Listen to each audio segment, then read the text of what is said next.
When I was a child, I fully understood what was fair or unfair.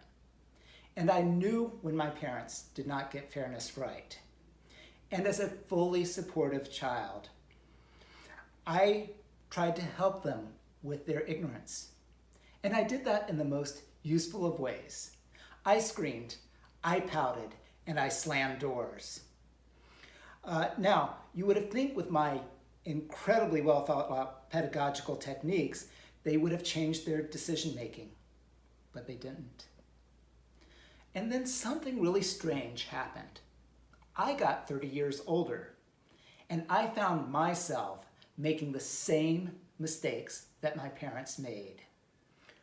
What was wrong with me? Had I gotten stupider over the years? Had I killed my inner child? So I really sat back and thought about what was wrong with me and my inability to get fairness right.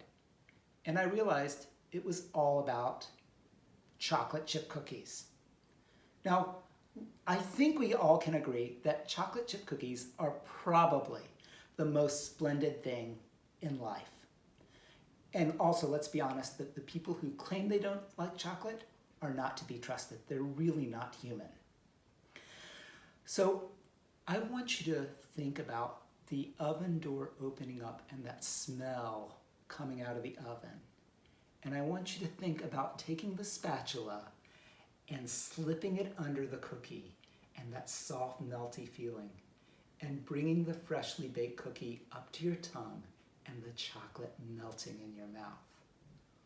What could possibly be wrong with giving another human being a chocolate chip cookie? The problem is when we don't think about who's not in the room. Now let's start with my mother's classic mistake.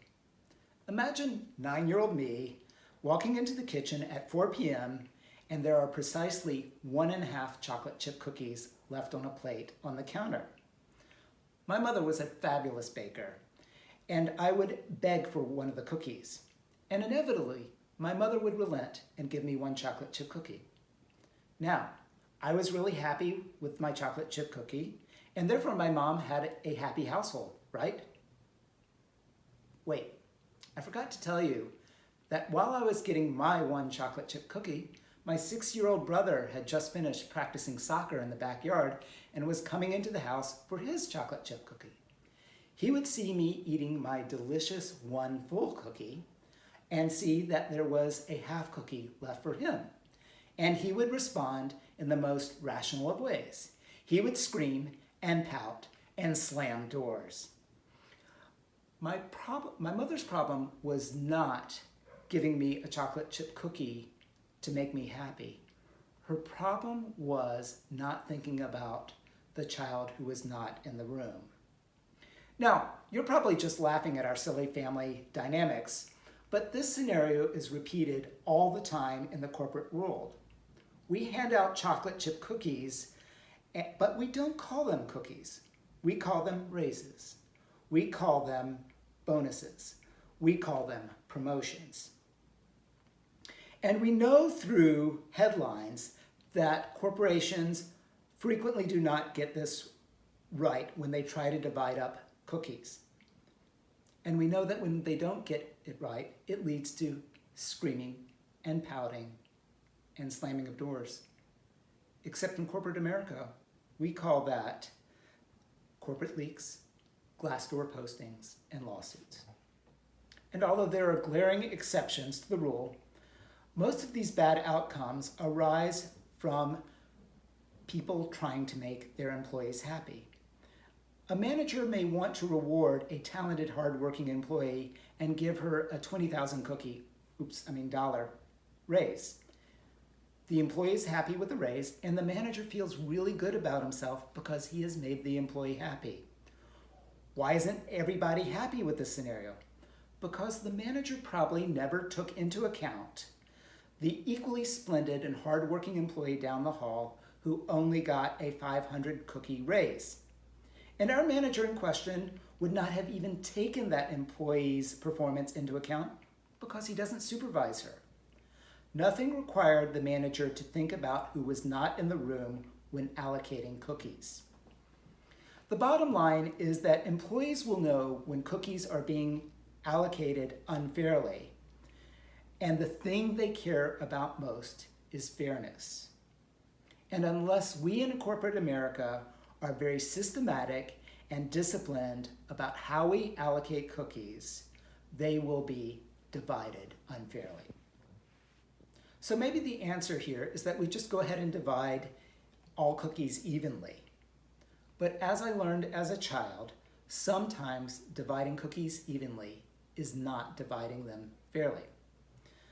So in my family, you had to do certain chores in order to get your weekly allowance.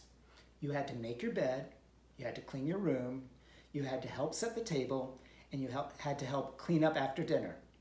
Or at least that was the theory. The reality is my younger brother is a slob and never managed to make his bed or keep his room clean. And his willingness to clean up after dinner was half-hearted at best. But come allowance day, my mother found it easier to give us equal allowance than it was to argue with my younger brother about what he had or had not done. Phrased differently, my younger brother got the same payment as I did because my mother was afraid to have a difficult conversation.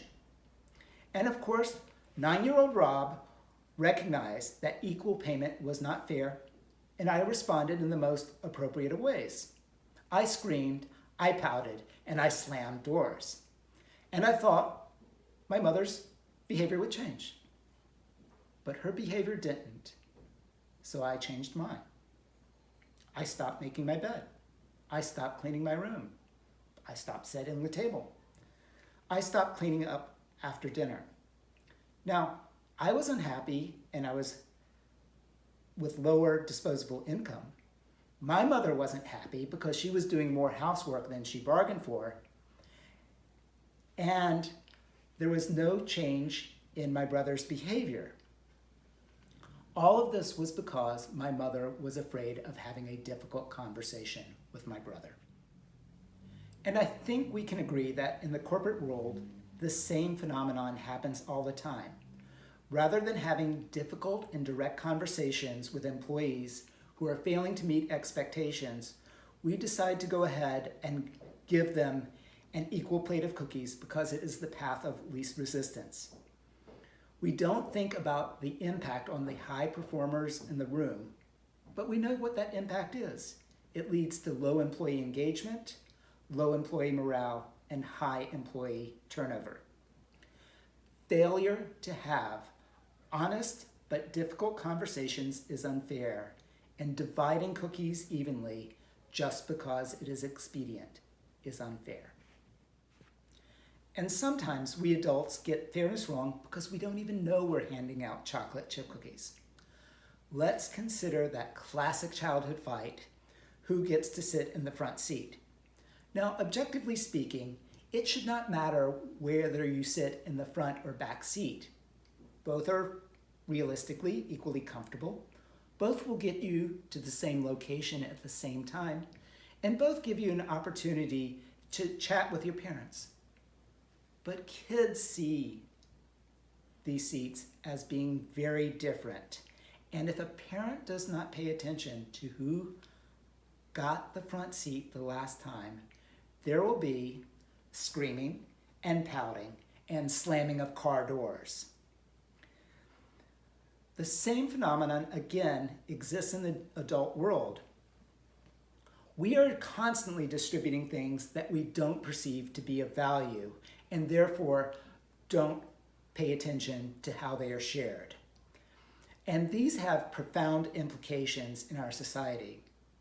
In these circumstances, the chocolate chip cookie might be called an unpaid internship, business travel, attending meetings with senior executives, or an informal coffee chat.